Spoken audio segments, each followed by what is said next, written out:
उत्तर प्रदेश के फिरोजाबाद जिले में निजी कार्यक्रम में शिरकत करने पहुंचे समाजवादी पार्टी के मुखिया अखिलेश यादव। उन्होंने मीडिया से रूबरू होते हुए बीजेपी सरकार पर जमकर निशाना साधा।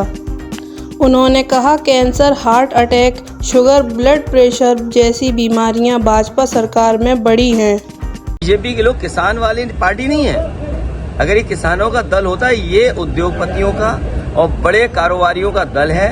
इनका हर फैसला बड़े उद्योगपति, बड़े कारोबारियों की मदद का है और इसीलिए आपने देखा होगा इन्होंने एक अपने उद्योगपति मित्र की इतनी मदद की कि दुनिया में 2 नंबर पे पहुंच गया। लेकिन एक रिपोर्ट आई, फर्जी बढ़ाया था, वो कहां धराशायी हो गया। ये उद्योगपतियों की मदद कर रहे हैं, ये किसानों के शुभचिंतक नहीं है। आज जब गेहूं खरीद तैयारी होनी है, न बोरा है, न इंतजाम है, न खरीद की तैयारी है, तो बताओ किसान को कैसे मदद पहुंचेगी। बीजेपी कह रही है सब भ्रष्टाचारी एक मंच पर आ रहे हैं, इसमें क्या? हाँ, ये तो अच्छी बात है, क्योंकि बीजेपी से बड़ा भ्रष्टाचारी कोई नहीं है। आज जब से मुख्यमंत्री जी ने कहा कि आम आदमी की आय दोगुनी हो गई, वो अपने अधिकारियों की आय बता रहे थे, अपने कर्मचारियों की आय बता रहे थे। ये जो पुलिस की आय बढ़ी है, क्यों बढ़ी है? ये इसीलिए बढ़ी है क्योंकि भारतीय जनता पार्टी ने खुली छूट दी भ्रष्टाचार को। एक अभी खबर आ रही थी कि एक किसान अपनी जमीन को लेकर के, एक विवाद को लेकर के खून से चिट्ठी लिखी, नस काट ली और उसका परिणाम क्या, उसकी जान चली गई। इस सरकार में आप न्याय की उम्मीद नहीं कर सकते। और भ्रष्टाचार जो बढ़ा है, वो मुख्यमंत्री ने खुद बताया है कि आय दोगुनी हो गई। आम जनता की आय दोगुनी नहीं हुई, इनके अधिकारी और कर्मचारियों की आय दोगुनी हो गई। ये चिंता का विषय है, क्योंकि जब सरकार ये कहे कि अनएम्प्लॉयमेंट रेट 4.2% है, इसका मतलब ये है कि 100 में केवल 4 लोग बेरोजगार हैं। क्या इस बात को आप स्वीकार करेंगे? और इसी तरह सरकार कह रही कि आय दोगुनी हो गई, क्या इस बात को आप स्वीकार करेंगे? इसीलिए अपने झूठ को सच बनाने के लिए 200 करोड़ रुपए देकर के अमेरिकन कंपनी को इन्होंने लिया है, जिससे भारतीय जनता पार्टी का झूठ सच हो सके।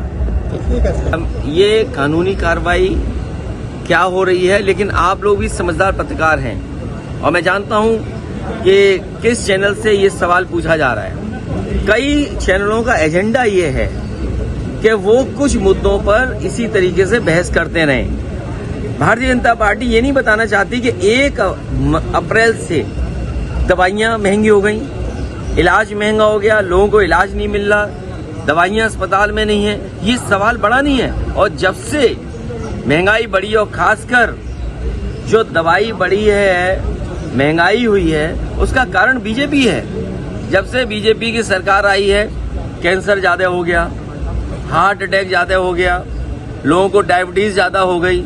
ये राजनीतिक कारण तो है ही है और आर्थिक कारण ये भी है कि डिमांड सप्लाई का जो मामला है कि मान लीजिए बाजार में किसी दवाई की कमी पड़ गई, अपने आप बाजार बढ़ा लिया। याद कीजिए कोरोना के समय पर ब्लैक हुई दवाइयां। तो भारतीय जनता पार्टी जब से आई है, तब से दवाइयां भी महंगी हो गई और इलाज भी लोगों को नहीं मिल पा रहा है। दंगों का दोषी जो सरकार है, लेकिन कई जगह डीजे की परमिशन क्या है, लेकिन कई जगह डीजे की परमिशन क्या है, सुप्रीम कोर्ट क्या कहता है। इसलिए आम लोगों को भी कहीं ना कहीं कानून व्यवस्था के लिए, कानून व्यवस्था कैसे बनी रहे, उसके लिए सहयोग करना पड़ेगा।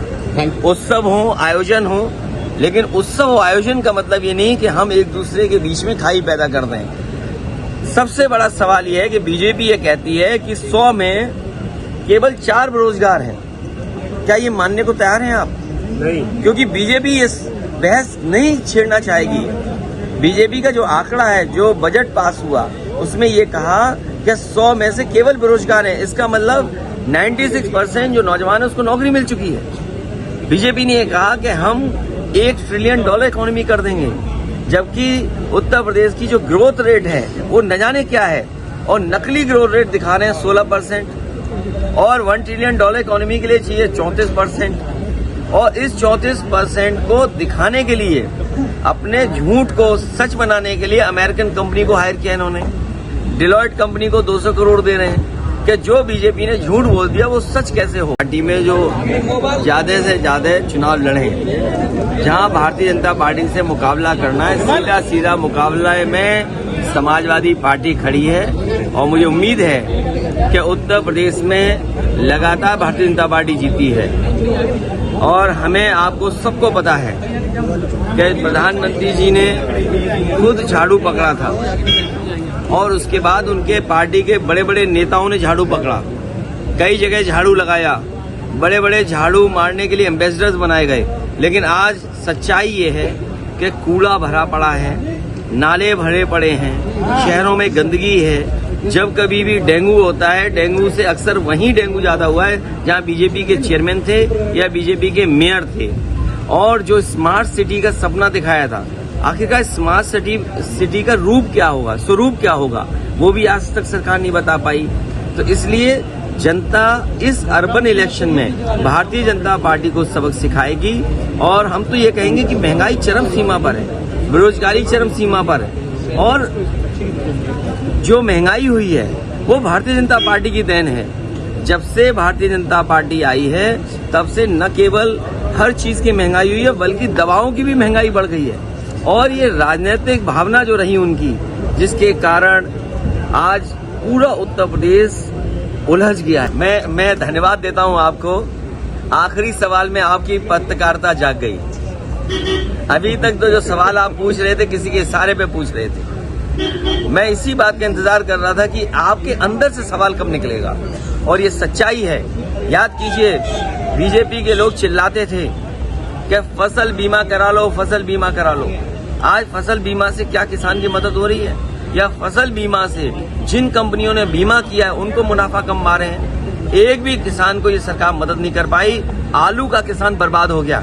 याद कीजिए, सदन में मैंने खड़े होकर के कहा कि आलू की लागत की कीमत भी किसान को नहीं मिल रही। और अगर वो कोल्ड स्टोर रखने भी जा रहा, लाइन लंबी लंबी लगी है, लेकिन किसान को मदद नहीं मिल पाई।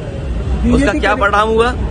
कहा कि हम आलू खरीदेंगे। आप बताओ, सबसे अच्छी बेल्ट है आलू की, यही फिरोजाबाद, यही शिकाबाद, यही टूंडला, और आगे आप चले जाए फतेहाबाद से लेकर के खंदौली और उस इलाके में, आगरा के इलाके में। बताओ, एक आलू सरकार ने खरीदा हो तो बता दो आप। इसलिए मैं कह रहा हूँ, ये सरकार किसानों की दुश्मन है, नौजवानों को बेरोजगार बना रही है, महंगाई बढ़ा रही है। और जब से भारतीय जनता पार्टी आई है तब से डायबिटीज, हार्ट अटैक और तमाम बीमारियां बढ़ गई हैं। ये जो अर्बन इलेक्शन होने जा रहा है, बीजेपी को बताना पड़ेगा कि इतने सालों की सरकार के बाद कूड़ा क्यों नहीं शहरों से उठा पाए।